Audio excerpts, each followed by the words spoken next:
Assalamualaikum warahmatullahi wabarakatuh. Bismillah walhamdulillah wassalatu wassalamu ala rasulillah wa ala alihi wa sahbihi wa mawalah, amma ba'du. Para pemirsa dimanapun berada, selalu berbahagia, insya Allah masuk surga dan diridhoi oleh Allah subhanahu wa ta'ala. Pada kesempatan ini ada dua sholat yang akan kita angkat untuk meringkas waktu dan pertemuan setelah kita informasikan rahasia di balik subuh, duhur, asar, dan sekarang adalah maghrib dan sholat isya. Sholat maghrib itu diawali masuk waktunya adalah ketika matahari terbenam. Dan ketika matahari terbenam itu rona merah atau syafaq itu masih kelihatan, sehingga maghrib itu seringkali masih kelihatan terasa terang, karena memang maghrib itu belum termasuk waktu malam. Nanti ketika syafaq itu hilang, maka masuklah dia malam, sehingga pertanda bahwa telah masuk waktu sholat isya. Sholat maghrib sama dengan sholat-sholat yang lainnya yang sedikit ada polemik tapi tidak begitu keras, yaitu tentang qobliyah maghrib. Ada atau apa tidak sholat sebelum maghrib itu? Ternyata, dan kami termasuk mengikuti, bahwa 2 rakaat sebelum maghrib, apakah itu namanya qobliyah atau sholat antara azan dan qomat atau mutlak, yang jelas masyhur secara estafet sampai generasi kita itu terlaksana dengan baik. Itulah sehingga dalam salah satu hadis Imam Bukhari meriwayatkan, Abdullah bin Mughaffal berkata bahwa Nabi Shallallahu Alaihi Wasallam bersabda, "Sallu qoblal maghrib, sallu qoblal maghrib." Diulang-ulangi sampai 3 kali. Thumma qala fi thaliyati liman sya'. Setelah diulangi 3 kali, solatlah sebelum maghrib, solatlah sebelum maghrib, solatlah sebelum maghrib, liman sya', bagi siapa yang mau. Jadi Nabi mempersilahkan seperti itu. Karena Nabi mempersilahkan seperti itu, kita termasuk mau apa tidak? Kalau saya memilih mau, yang tidak mau juga nggak apa-apa. Karena memang liman syaa, bagi siapa yang mau. Ini berarti bahwa tidak dipungkiri amaliyah sebelum maghrib itu ada sholat. Setelah masuknya waktu tentunya. Yang kedua, Ibnu Abbas berkata, kunna nusolli rak'ataini qabla ghuruwati syams. Kami sholat 2 rakaat sebelum maghrib. Wa kana Rasulullah sallallahu alaihi wasallam yarana falam ya'murna walam yanhana. Dan Rasulullah sallallahu alaihi wasallam melihat perbuatan kami. Jadi dari Ibnu Abbas ini, orang-orang sholat sunat 2 rakaat sebelum dilaksanakan sholat maghrib. Dan itu dilihat perbuatan ini oleh baginda Rasul Muhammad sallallahu alaihi wasallam, tetapi beliau tidak menyuruh, beliau juga tidak melarang. Nah, itu berarti boleh. Riwayat yang lain, ma min sholatin mafruḍah illa wa baina yadaiha rak'atan. Tiada suatu sholat fardu pun kecuali sebelum itu ada 2 rakaat sholat sunat. Hadis riwayat Ibnu Hibban, Ibnu Zubair, Hasan. Nah, berarti ini tambah bukti lagi. Yang keempat, dari Anas bin Malik radhiyallahu anhu berkata, kami pernah tinggal di Madinah. Jadi Anas bin Malik tinggal di Madinah, memang lama beliau tinggal di Madinah. Saat muazin mengumandangkan sholat azan maghrib, maka selesai mengumandangkan azan maghrib, para sahabat-sahabat senior itu berlarian menuju tiang, saling berebutan berlomba-lomba mencari tiang. Untuk apa? Menjadi sutroh. Sutroh itu pembatas. Lalu mereka sholat 2 rakaat. Padahal belum maghrib ini. Mereka sholat 2 rakaat.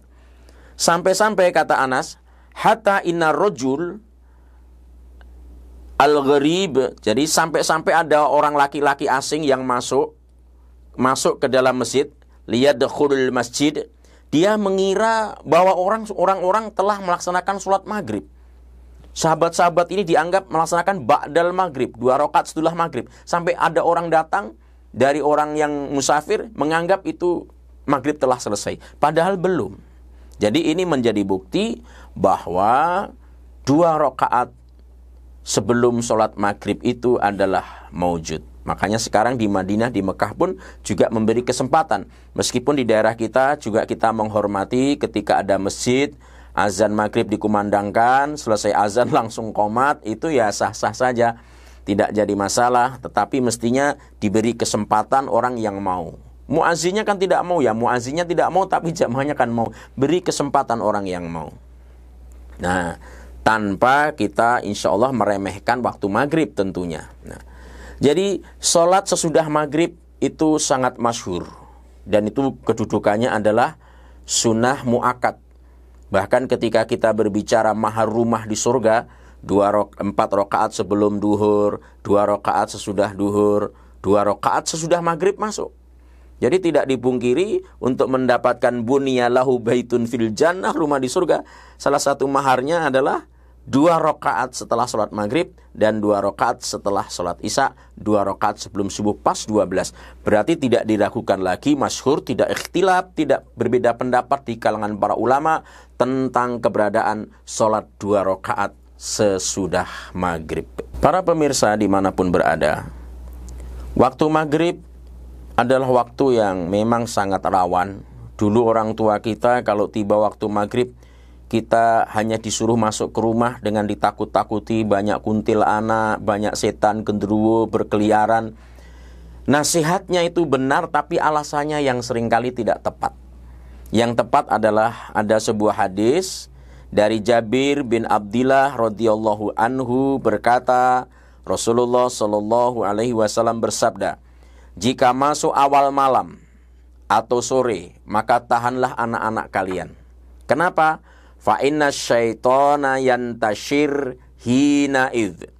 Setan sedang berkeliaran pada saat itu. Jadi memang nasihat orang tua kita dulu memang tepat, cuma seringkali alasannya yang kurang tepat dan kurang bijak. Jadi memang sedang berkeliaran setan itu di waktu maghrib. Jika telah lewat sesaat awal malam, bolehlah kalian melepaskan anak-anak kalian. Tutuplah pintu-pintu dan sebutlah nama Allah. Fa inna syaitana la yaftahu babab mughlaqa. Karena setan tidak bisa membuka pintu yang tertutup. Maksudnya yang ketika ditutup menyebut Allah. Itulah makanya dalam kajian seorang alim menyarankan ketika menutup pintu baca bismillah, nyalakan lampu bismillah, matikan lampu bismillah, nyalakan kompor bismillah, termasuk matikan kompor bismillah, bismillah semuanya. Kenapa? Karena waktu maghrib itu termasuk saat-saat yang sangat krusial. Bahkan Al-Quran sendiri di Quran Surah Al-Ahzab ayat 41-42, waktu pagi dan waktu petang itu disebut khusus oleh Al-Quran. Ketika Allah berfirman, ya ayyuhalladzina amanu dzkurullaha dzikran katsira wasabbihuhu bukrata wa asila. Wahai orang-orang beriman, berzikirlah kepada Allah dengan zikir yang sebanyak-banyaknya. Sucikan Allah di waktu pagi dan di waktu petang. Jadi waktu pagi dan waktu petang secara khusus disebut oleh Al-Quran. Ini menunjukkan kepada kita betapa krusialnya waktu pagi dan waktu petang ini. Inilah waktu maghrib. Sehingga rahasia di balik maghrib memang berbeda dengan waktu-waktu yang lainnya. Ya. Adapun sholat isya dari Utsman bin Affan radhiyallahu anhu, Rasulullah shallallahu alaihi wasallam bersabda, man sholal isya'a fi jamaah faka'annama qama nisfal lail. Barang siapa melaksanakan sholat isya berjamaah, maka seolah ia telah melaksanakan sholat separuh malam. Jadi separuh malam itu kalau kita sholat isya berjamaah, separuh malam dianggap sholat terus.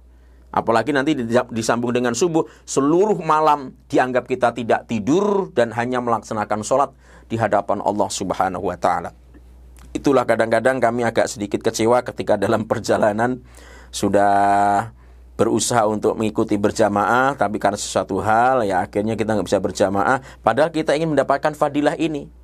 Kita malam tidur tapi dianggap tidak tidur, sholat terus menerus. Apa sebabnya? Isya-nya berjamaah dan sholat subuhnya berjamaah. Dari Abu Hurairah radhiyallahu anhu, qala Rasulullah sallallahu alaihi wasallam bersabda, "Walau ya'lamuna ma fil anamah was subhi la atauhuma walau jabwah." Seandainya mereka mengetahui, jadi seandainya orang-orang ini mengetahui pahala di balik sholat isya dan sholat subuh begitu besar, begitu luar biasanya, maka orang akan datang meskipun dia harus merangkak-rangkak, dia akan mendatangi sholat itu. Seandainya pahala itu diperlihatkan, kata Nabi, dia akan mendatanginya dengan merangkak-rangkak untuk menuju masjid agar bisa berjamaah isya dan berjamaah sholat subuh. Dari Abu Hurairah radhiyallahu anhu, Rasulullah sallallahu alaihi wasallam bersabda, "Laisa salatu adqala 'alal munafiqin min salatil fajr wal isya." Tidak ada salat yang lebih berat bagi orang-orang munafik selain dari salat subuh dan salat isya. Jadi di zaman Nabi itu kalau salat subuh dan isya orang-orang munafik itu tidak datang, tapi kalau duhur, asar, maghrib datang. Kenapa? Salah seorang penafsir memahami karena Syekh Muhammad bin Shalih Al-Utsaimin memahami karena kalau duhur, asar, maghrib itu kelihatan. Jadi kalau nggak datang nanti dilihat Nabi. Tapi kalau isya dan subuh kan Nabi tidak tahu. Kenapa? Gelap, remang-remang, biar nggak datang nggak ditahu juga. Itulah orang-orang munafik, maka dianggap dia berat melaksanakan sholat isya dan sholat subuh. Oleh karena itu para jamaah yang dimuliakan Allah Subhanahu wa taala, dari seluruh rangkaian kita selama 4 episode membahas tentang rahasia di balik salat, mudah-mudahan semakin kita bersemangat menjaga ibadah salat kita, karena salat ini adalah ibadah yang luar biasa agung yang menghimpun semua ibadah. Ibadah zikir ada dalam sholat, ibadah puasa ada dalam sholat, ibadah zakat ada dalam sholat, ibadah doa ada dalam sholat, ibadah zikir ada dalam sholat, ibadah infak sedekah ada dalam sholat, semuanya. Jadi sholat itu adalah ibadah yang sangat agung. Mudah-mudahan kita dan generasi kita adalah penegak-penegak ibadah sholat, dan dia menjadi syiar Islam di masa-masa yang akan datang. Semoga Allah memberkahi kita, selalu sehat walafiat dimanapun berada. Mohon maaf segala kekurangan. Wallahu waliyul muttaqin. Assalamualaikum warahmatullahi wabarakatuh.